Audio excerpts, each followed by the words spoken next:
Tucumán, conocida como el Jardín de la República, queda al noroeste de la Argentina y es la provincia más chica de todo el país. Es el lugar donde se declaró la independencia, que luego exportó a varios de los próceres más importantes de la historia argentina. Lo paradójico es que, 200 años después, el lugar que vio nacer a la nación argentina tiene una democracia rota. Torcimos el brazo al destino. Le torcimos el brazo al destino en la batalla de Tucumán.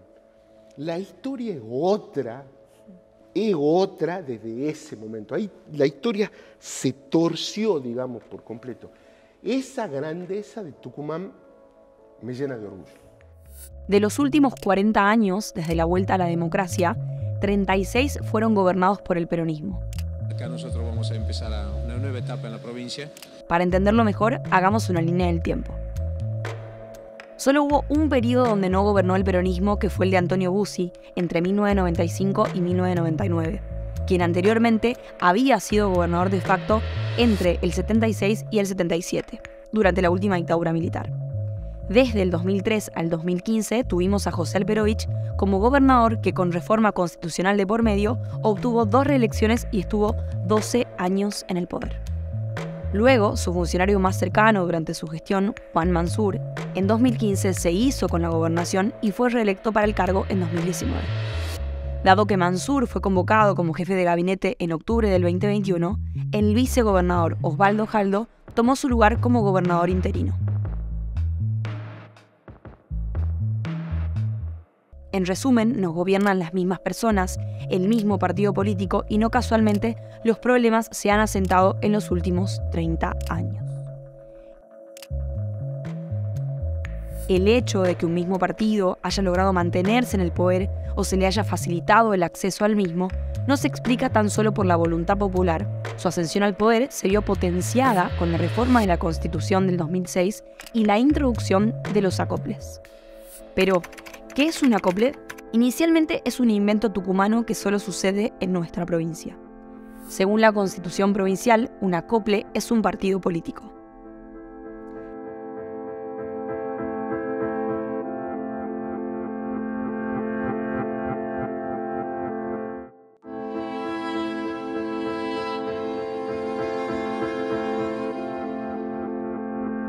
Estos partidos dan la posibilidad a diferentes candidatos a legisladores a acoplarse a candidatos a gobernador.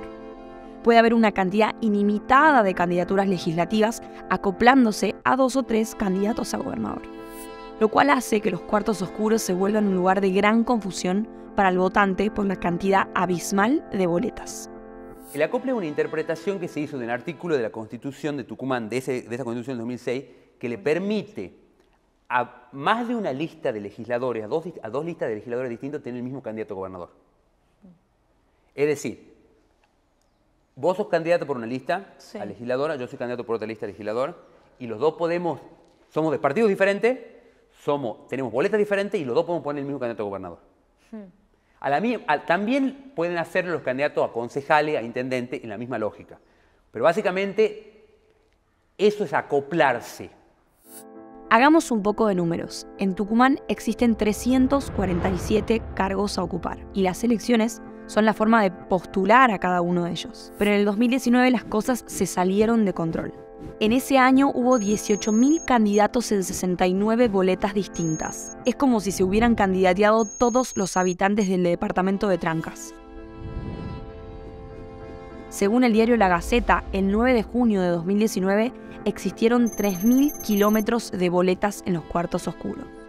Las más de 12 millones de papeletas que recibió de los partidos la Junta Electoral representa una distancia similar a la que existe entre San Miguel de Tucumán y Río de Janeiro, Brasil. Es imposible que un ciudadano pueda conocer 18.000 nombres distintos, saber qué propone cada uno y, más imposible aún, poder fiscalizar que todas sus boletas se encuentren disponibles dentro del cuarto oscuro. ¿Te imaginas tener que ir a votar y tener que conocer 70 boletas distintas? Al margen de estos datos de color, ¿por qué crees que se diseñó este sistema?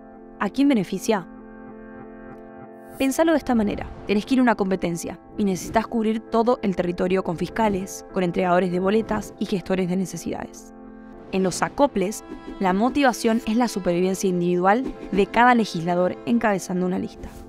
En el resto de los sistemas, la motivación tiende a estar puesta en ganarle a otros grandes partidos. Además, cuanto más multiplique el gobernador la cantidad de legisladores que lo acompañan en acoples, mayor será el caudal de votos con posibilidad de recolectar.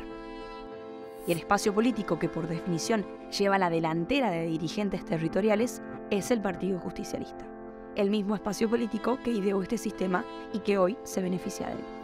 Más dirigentes de territorio desplegados entre los municipios y barrios implica mayor creación de listas acopladas a su partido en periodos electorales. Es un sistema que al PJ le reditúa a la perfección. ¿Pero en qué nos afecta a nosotros como ciudadanos? El acople afecta a la representación. Existen muchos votos que ni siquiera cuentan, dado que asignan a candidatos que no tienen ningún tipo de posibilidad de ocupar una banca.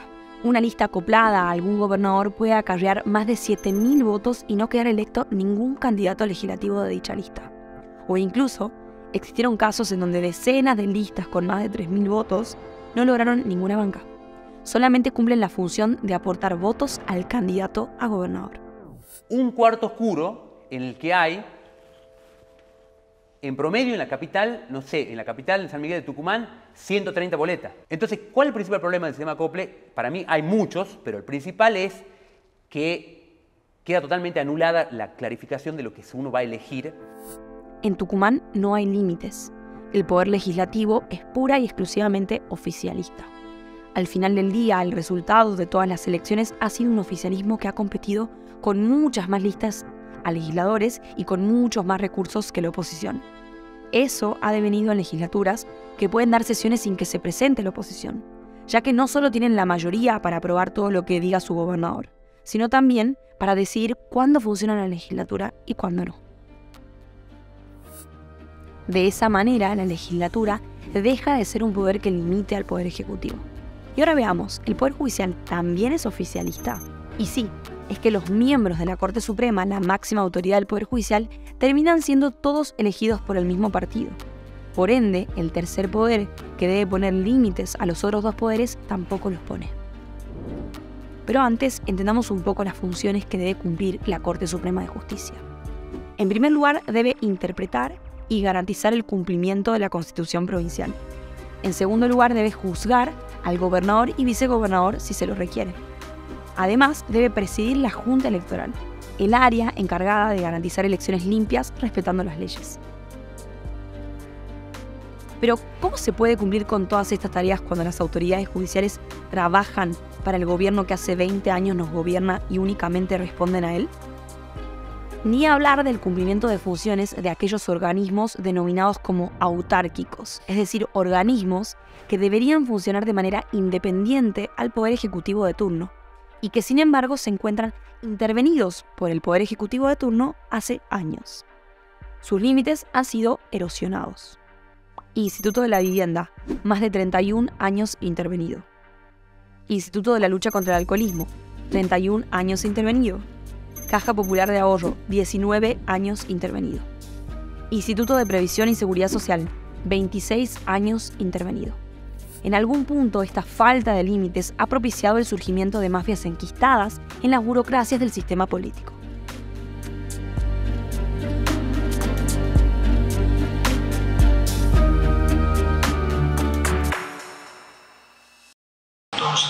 ¿Qué piensas sin hacer macana? Sacudiendo a ti porque tengo que sacudir, vos sabrás. Yo la verdad que ni te entiendo la causa. No es una cosa ¿cómo?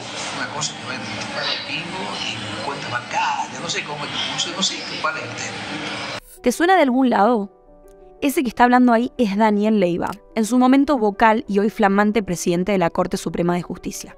Está pidiéndole a un juez que desacelere el avance de una causa que involucra a un legislador, Ricardo Bussi, acusado de abuso sexual.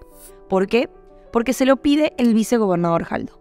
Esos audios no son míos, son de la historia de Tucumán y además siguen estando en tribunales. O sea que de acá a 10 años yo creo que Leiva va a terminar condenado y es posible que termine preso. Lo que hacen conmigo, ellos logran un importante objetivo, es aterrorizar a la mayoría de los jueces. ¿De los jueces que...? Los jueces que están aterrorizados. Entonces, ¿para qué existe la garantía si no tenés un juez que las restañe, que las restablezcan? Lo más triste de la historia es que las grabaciones fueron desestimadas. En cambio, el juez que lo grabó y denunció a Daniel Leiva fue enjuiciado por haber llevado a cabo un juicio durante vacaciones judiciales y destituido de su cargo. Si el presidente de la Corte Provincial debería ser quien pone límites y no los pone, debajo de él, ¿qué se puede esperar? Miles y miles de prácticas corruptas. Cuando empieza la denigración institucional y empiezan a subir a puestos importantes personas que no están preparadas, hacen mucho daño. Entonces este hombre, yo creo que lo hacía con el desborde que tienen los ignorantes. Y así lo muestra la evidencia. Tucumán posee la sexta peor tasa de resolución por mediación. Peor aún, el índice de eficiencia de los poderes judiciales ubica a Tucumán como la segunda provincia menos eficiente del país.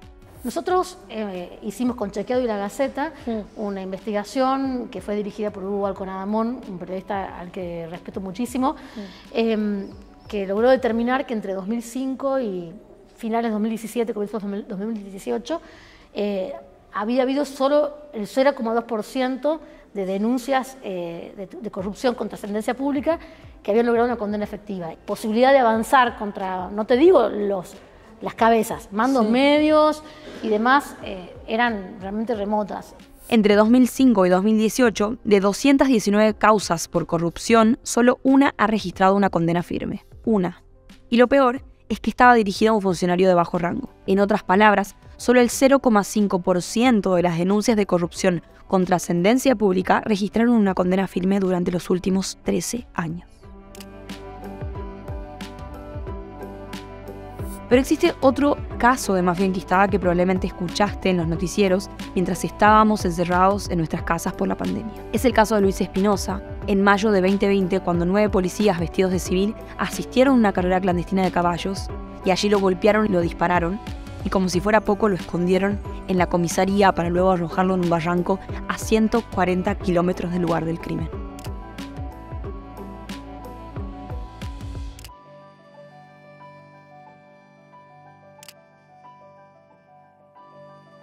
Vos hablas del caso Espinosa, hay un caso de violencia institucional bien marcado. Y bueno, tiene que ver, fíjate cómo todo está conectado con todo, ¿no? La democracia es un sistema, digamos, donde realmente las repercusiones son infinitas.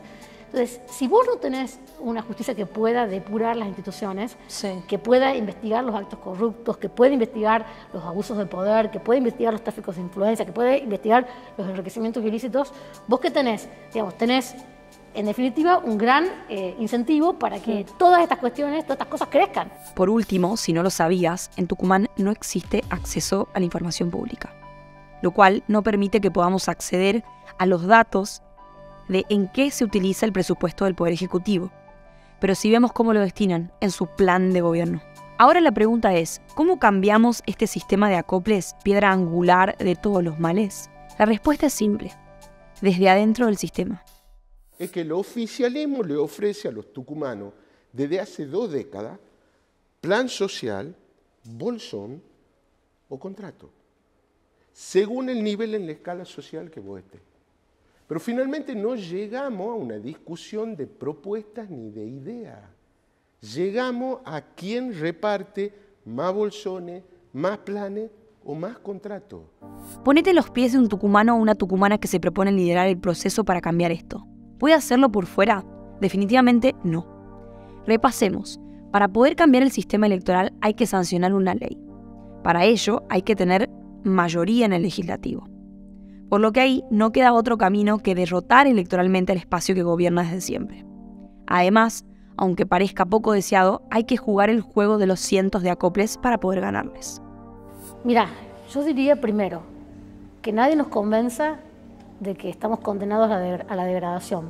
Que nadie nos convenza de que estamos condenados a la degradación. Le pediría o a los Genios, o a los Arao, o a Alberdi, que nos ayuden a volver a a poner la locomotora de Tucumán sobre los rieles de la grandeza, ¿no? Porque tenemos el material humano para esa grandeza. Tenemos verdaderamente gente muy talentosa. Tucumán ha sido una cantera de talento, no solo en el siglo XIX, sino a lo largo del siglo XX y en la actualidad también. Entonces, hoy nos queda concentrarnos en intentar hacer una oferta electoral que verdaderamente pueda competir en una elección tan complicada como la elección que es la de Tucumán en el 2023 con el sistema electoral que tenemos. Hoy los tucumanos opositores y aquellos que no están decididos por un espacio suman un 66% de los electores. Esto abre la posibilidad de tener unas elecciones en 2023 que den una alternancia al gobierno tucumano, iniciando así un proceso de transformación para la provincia. La responsabilidad está en los dirigentes opositores de proponer una propuesta contundente, nítida, unida, fortalecida, que le haga frente al poderoso pejotismo. También las posibilidades están en las manos de los tucumanos, que den la batalla y transformen Tucumán.